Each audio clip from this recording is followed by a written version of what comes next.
I'd paid for everything, so they could be there on the most important day of my life, and they chose a poetry reading.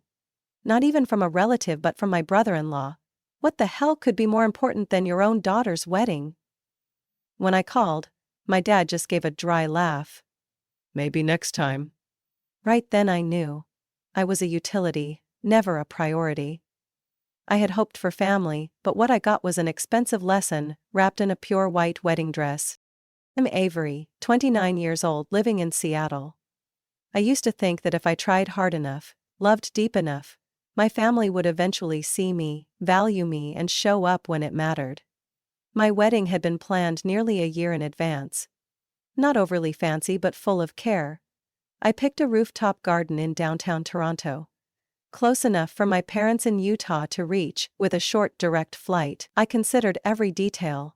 Vegetarian food for my sister Lily, mom's favorite champagne, a separate chair for my dad because of his back pain. 3 months before the wedding, mom called saying they might not afford the trip. I didn't blame them. I understood retirement money wasn't always plentiful. So I stepped up. I booked round-trip economy class flights for all three, Dad, Mom, and Lily. I paid for a 3-night hotel stay at the Marriott, including breakfast. I even pre-ordered dresses for Mom and Lily at a boutique in Seattle, paying in full with my card, so they only had to show up and pick them up. I asked for nothing, just for them to come. Just for them to be present, sit in the front row and watch me walk down the aisle. 3 days before the wedding, I called to confirm their flight time. Lily texted saying they were reconsidering the plan.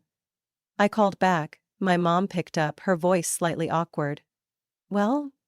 Lily's husband's brother has a poetry reading this weekend. He just won a city award. I froze. You mean, you're not coming to my wedding? She gave a soft laugh, like I was being dramatic.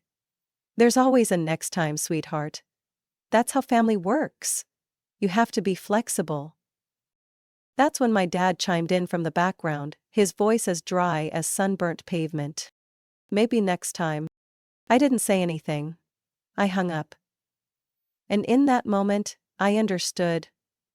I wasn't their daughter.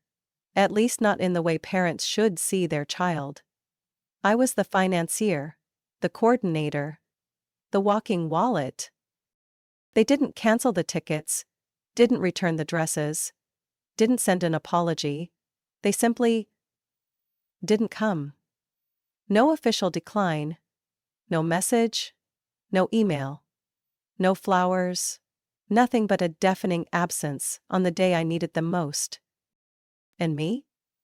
I stood in the dressing room, my wedding gown fitted tightly, phone in hand, hands trembling. Their flight was supposed to land at 10 o'clock in the morning. I had tracked it second by second on the app. Landed. I naively thought, they're on their way. By 3 o'clock in the afternoon, still no one had shown up. No calls, no delay notice. No one asked if I was okay.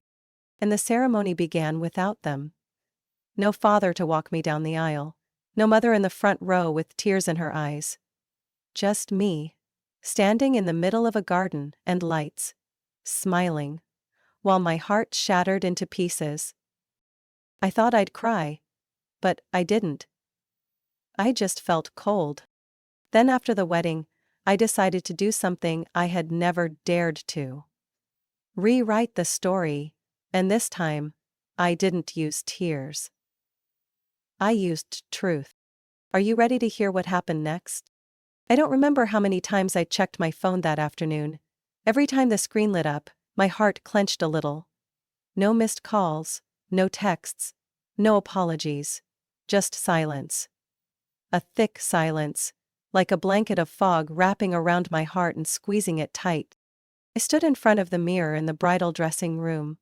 White gown cascading to the floor, fine lace hugging my waist. The makeup artist had left. The photographer slipped in now and then, clicked a few shots, then disappeared again, leaving the space quiet.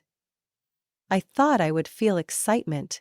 I should have felt joy, but all I felt was emptiness. Like someone had carved a hole in my chest and let the wind blow right through it.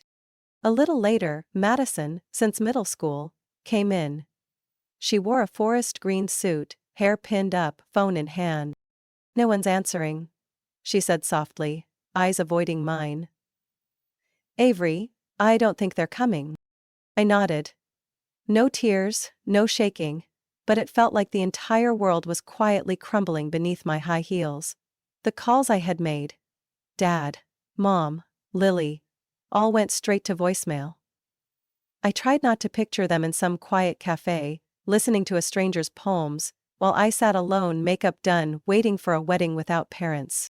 "My dad promised to walk me down the aisle," I whispered, my voice catching.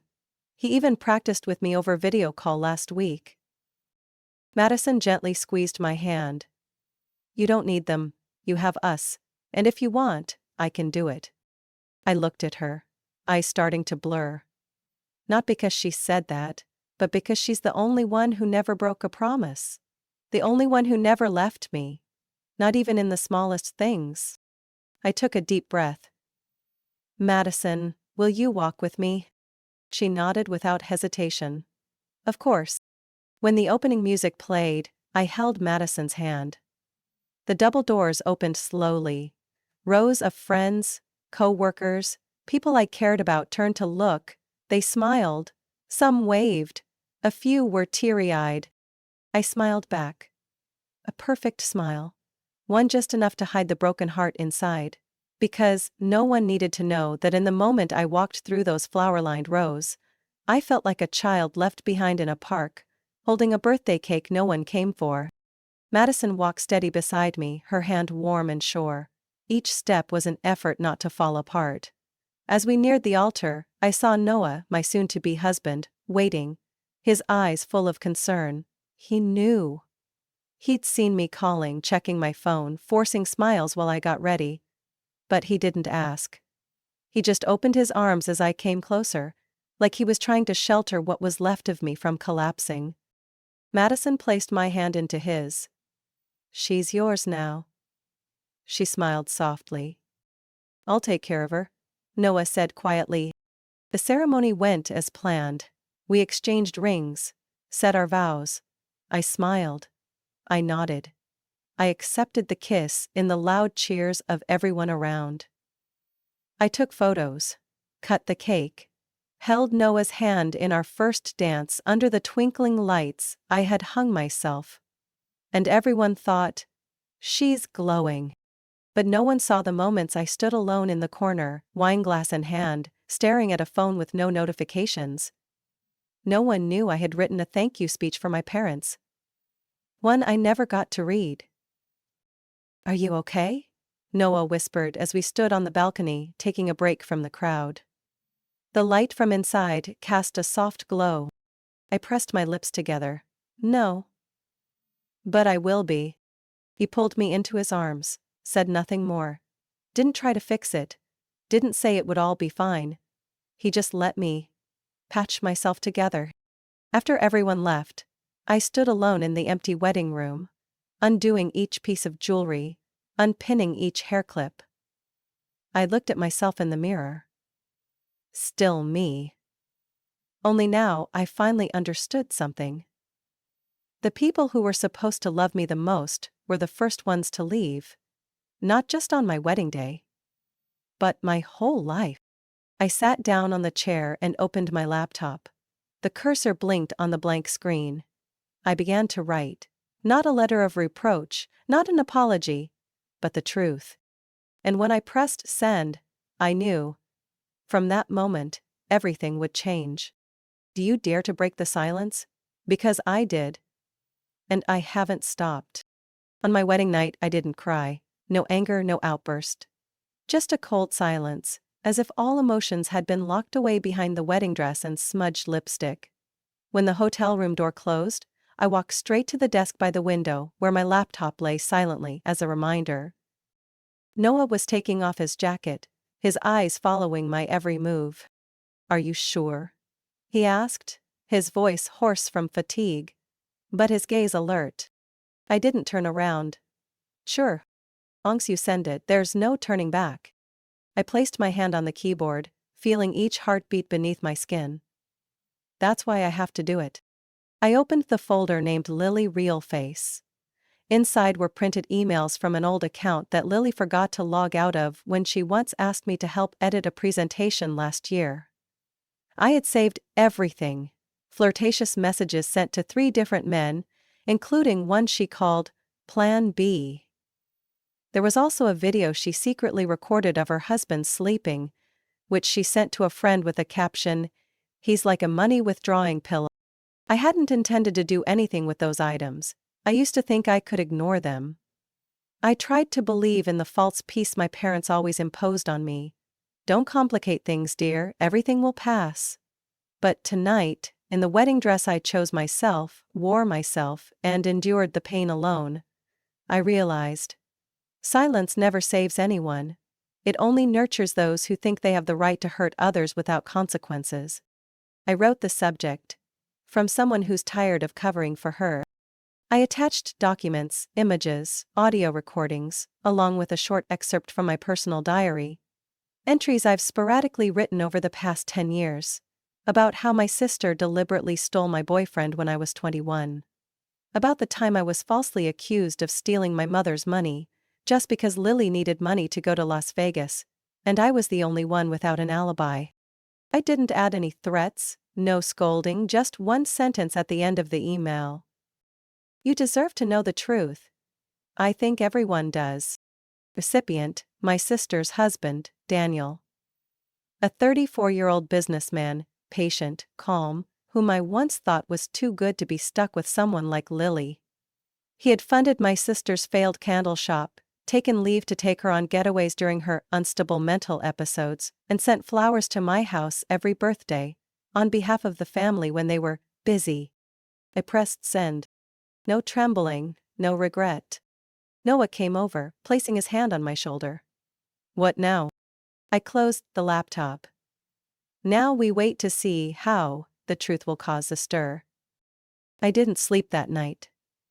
I lay silently beside my husband, in the high-rise hotel room, streetlights outside casting long streaks on the ceiling. I thought about my parents. About how they always called Lily the special girl, and I was the content one. About the times I was left in the car because Lily forgot I hadn't gone inside. About the times I was told, don't complicate things, you know your sister is sensitive. I used to wonder, if I disappeared from this world, would anyone in the family notice first? Now I no longer need that answer. I'm not the one disappearing. I'm the one emerging, for the first time after all these years. The next morning my phone buzzed like crazy. 6 missed calls from my mother's number, 3 from my father, an unknown number, probably Daniel. I didn't answer, I just sat there, sipping my morning coffee beside Noah as the rain gently tapped on the window. Noah looked at me. They're panicking. I nodded. Good. They should be. I knew what I had done would stir up trouble. But I also knew, if I didn't do it, no one else would. No one dared to break the cycle of pretense, of silence, of cheap familial love that only exists when convenient. And I won't let my child, the one I never dared to mention, grow up in a world where truth must bow to the feelings of the wicked. For the first time, I chose voice over comfort. And I've never felt stronger. On the other side, the storm began to rise. But I was ready. Because this time, I won't look back. I didn't have to wait long to see the consequences. 3 days after the wedding, a cousin on my mother's side texted me in a half-amused, half-panicked tone. Avery, what did you do to make Daniel disappear? The whole family is going crazy. I didn't reply. Just sat silently by the window, looking out at the backyard where some wedding cards hadn't been cleaned up yet. I knew Daniel had received the email. No response, no call, no message. But I knew. With someone like him, silence is the final confirmation. From whispers leaking across family groups and social media, the pieces gradually came together. After that fateful poetry reading, Daniel returned home, eerily silent. He didn't yell, didn't accuse, didn't confront. Just packed his belongings into a suitcase, withdrew money from the joint account, and left the wedding ring on the kitchen table. The divorce papers were filed that week. Quick, clean, and absolutely non-negotiable. Lily, the one who once saw her husband as a living credit card, was thrust back into stark reality. No more fancy dinners, no more private drivers, no more silently paid credit card bills. Only the shame of being kicked out of the very house she once considered the greatest achievement of her life. I heard she's temporarily staying at our mother's house. And that's when the real domino effect began. My father, Mr. Harvey, 64 years old, owner of a home appliance repair shop in Provo, had long relied heavily on the cash flow from Daniel. No one said it outright, but everyone knew. Daniel was the one who often covered the shortfall at the end of the month. The one who helped my father keep the shop running even when actual income wasn't enough to cover expenses. My mother, Mrs. Ellen, prided herself on running a mini nail salon chain called Nail Nest with Lily as the manager. But the investment capital, licenses and rent fees were all guaranteed by Daniel. When Daniel withdrew all financial support, everything collapsed like a house made of wet paper. 3 weeks after the wedding, I received a promotional email from Nail Nest, announcing a temporary closure for interior upgrades. I chuckled. Interior that was just renovated in March. Then an old friend texted, "Did you know your mom's salon is?" I sat on the sofa, wrapped in a blanket, my abdomen still aching from the early days of pregnancy. Noah was reading emails from his company, but his eyes occasionally glanced toward me. "Are you okay?" he asked. I nodded. "I'm not happy because they're suffering. I just feel relieved that the truth has finally surfaced. The collapse of my family didn't come with a bang. It came with small cracks. A missed electricity bill, a lost lease agreement, an unexpected divorce. But those things didn't make me feel regret. What saddened me was that they had every opportunity to make amends. To see me, to love me as a person. And they threw it all away because of pride. My father once said, "Don't bring shame to the family, Avery." I listened. I didn't bring shame to the family. I let them do it themselves, and this time, there's no one to shield them. Not Daniel, not me. Only themselves and the consequences of what they've nurtured. And I haven't pressed stop yet. I once thought I had severed ties from the moment I sent the email to Daniel.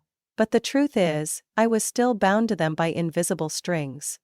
Bills, loans, foolish financial commitments I had signed just to help the family.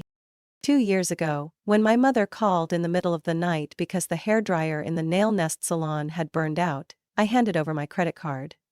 When my father asked me to co-sign for a new pickup truck because his credit score wasn't good, I signed. And the emergency fund I set up when I first started working, where I transferred $150 each month in case my mother needed dental work, or Lily's bank card was declined, all still there. All silently draining funds from my life that they never appreciated. A week after the wedding, I sat in our new kitchen, hand on my abdomen, laptop open to the financial dashboard. Noah was making tea, watching me from behind but not intervening.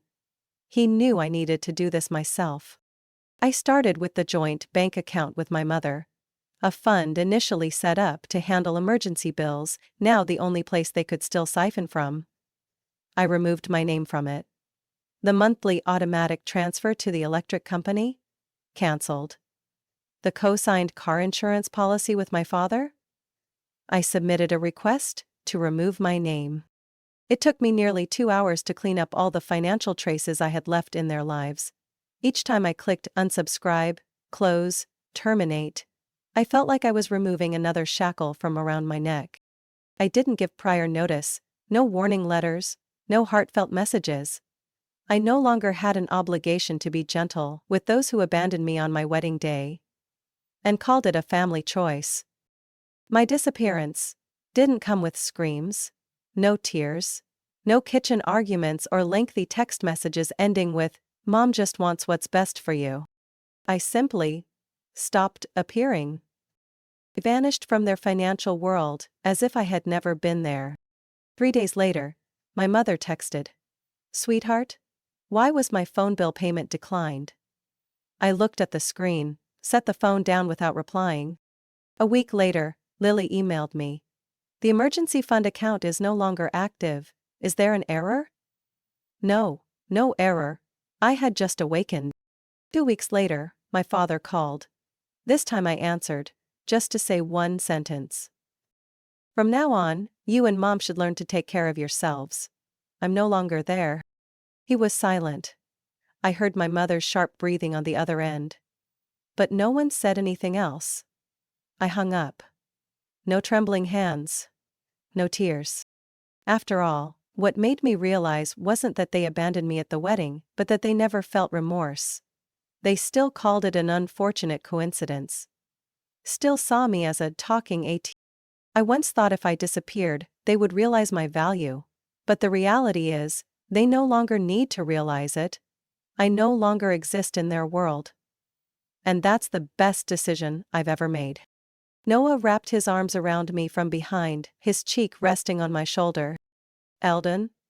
he asked softly. I nodded, closed my eyes. "Finally done." He said nothing more, just held me tighter. In the silence of that brightly lit kitchen, I felt like I was living my life without needing permission. I know there will come a day when they realize, when there's no one left to save them from the bills, when no excuse can cover their dependence. But I also know, by then, I will have gone too far to return. And I won't look back, not ever again. I didn't expect freedom to smell like silence. Not the empty kind when you're ignored in your own home, but a deep silence, like standing atop a hill, wind blowing through your mind, carrying away all the burdens I've borne for nearly 3 decades. After completely cutting ties with my parents and Lily, I waited for a sense of guilt to wash over me. But it didn't. The only thing I felt was relief. As if I had finally removed the stone backpack weighing down my back for almost 30 years. Noah and I spent an entire Sunday afternoon sitting on the living room floor, surrounded by paint samples and house design plans. We didn't need to speak loudly. Everything just happened. A kind of unspoken understanding between two people who chose each other and chose right. "I'm thinking," Noah said, holding up a charcoal-colored kitchen tile sample, "we should choose a small town. Not near Provo, not near Seattle, a completely new place." I looked at him, smiled. "I think we deserve a completely new beginning." We started looking into the outskirts of Oregon, places with fresh air, trees, and no past lurking in every corner. I found myself breathing more evenly each time I thought about that place. A small wooden house, a balcony facing the pine forest. Kitchen windows overlooking the backyard. A room for the baby. The baby. I discovered it on a Wednesday morning, a few weeks after the wedding. Still that dull morning stomach ache, the sudden nausea from the smell of coffee, and I couldn't remember the last time I had my period.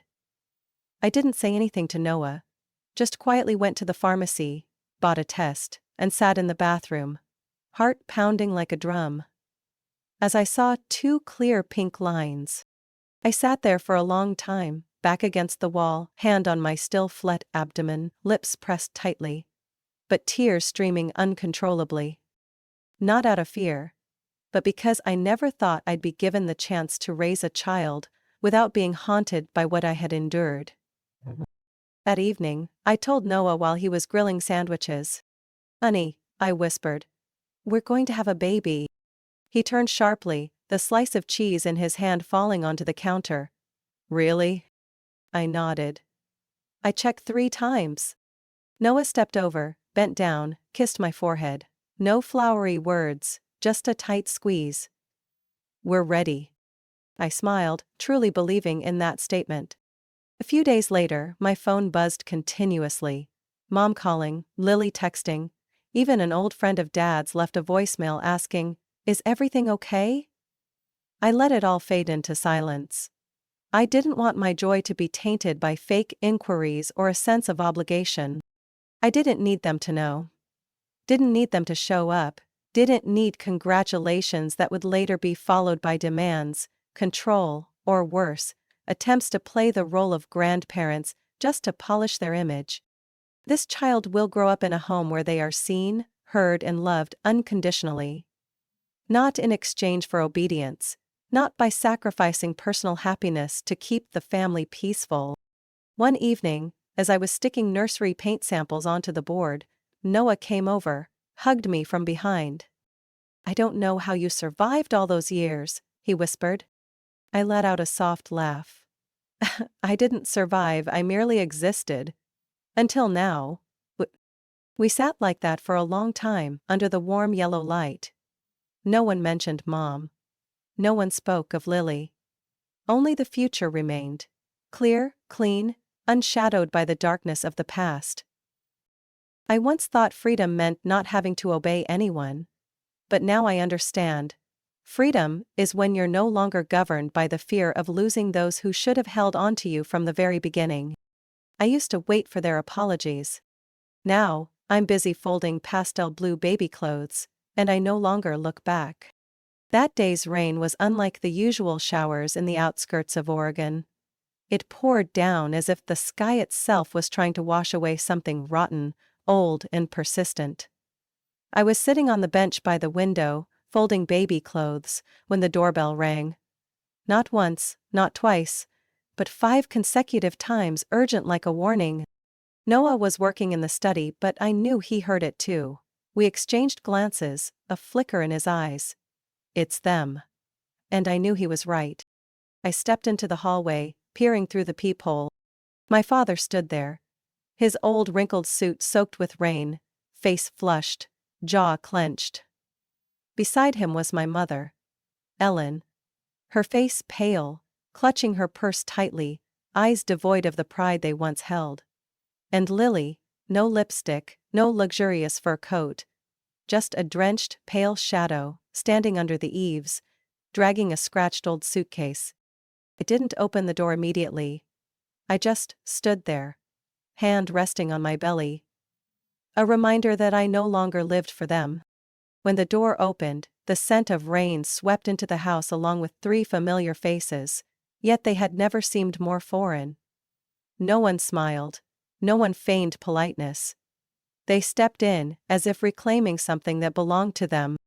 "We need to talk," my mother began, her voice trembling, unclear whether from cold or anger. "I didn't invite anyone," I replied, standing squarely in the doorway. "This isn't the time to be stubborn, Avery," my father growled. "The family is falling apart. You caused this. Now you have to fix it." I stifled a laugh. "Me? Caused what exactly?" "Daniel left Lily. Mom's salon had to close. Dad's store is drowning in debt. Everything started with that damn email," my mother nearly screamed.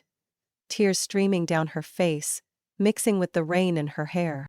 Lily remained silent, but her eyes burned with resentment. "You can destroy my life and feel nothing?" I crossed my arms, looking each of them in the eye. "I didn't destroy anything. I just revealed what was always there. Whether people choose to believe it or not is up to them." My father stepped forward, his wet shoes leaving dirty tracks on the wooden floor. "Listen, you can't let the family drift apart like this. You owe us. Now you have to call Daniel, clean up your mess. If not..." I raised my hand to signal him to stop. "Or what?" I asked, my voice as steady as a blade. "More threats? Call me a traitor again? Or throw me out like you did when I refused to give more money?" My mother burst into sobs. "You can't treat me like this. I gave birth to you." "But you never raised me as a human being," I said slowly. "And now, you're standing in my house, uninvited, without permission, demanding I untangle the consequences of the family's own choices." No one spoke. Only the rain intensified, pounding against the windows, emphasizing the inescapable tension. I turned back into the house. "Noah." He stepped out, phone already in hand. I nodded. "We'll call the police if you don't leave," I said, setting a boundary not with tears or endurance, but with the law. My father recoiled. "You wouldn't dare." "He's already calling," I pointed. "I don't need to dare, I just need to be right." Lily laughed bitterly. "You really think the police will side with you? We're family." Precisely because I valued those words too much, I remained silent for 28 years. 15 minutes later, 2 officers arrived. Polite, calm, but unwavering. I presented the house documents, proving ownership. They confirmed, then turned to request the 3 to leave. Lily screamed. "She's tearing this family apart." My mother sobbed. "You'll regret this, Avery, I swear." "You'll regret it." My father said nothing. He looked at me one last time, his eyes no longer angry, but desperate. But I didn't waver. I just stood there, hand on my belly, protecting a life that need not know the pain I once endured. The door closed. I heard the sound of footsteps splashing through water, retreating from the porch. The rain continued.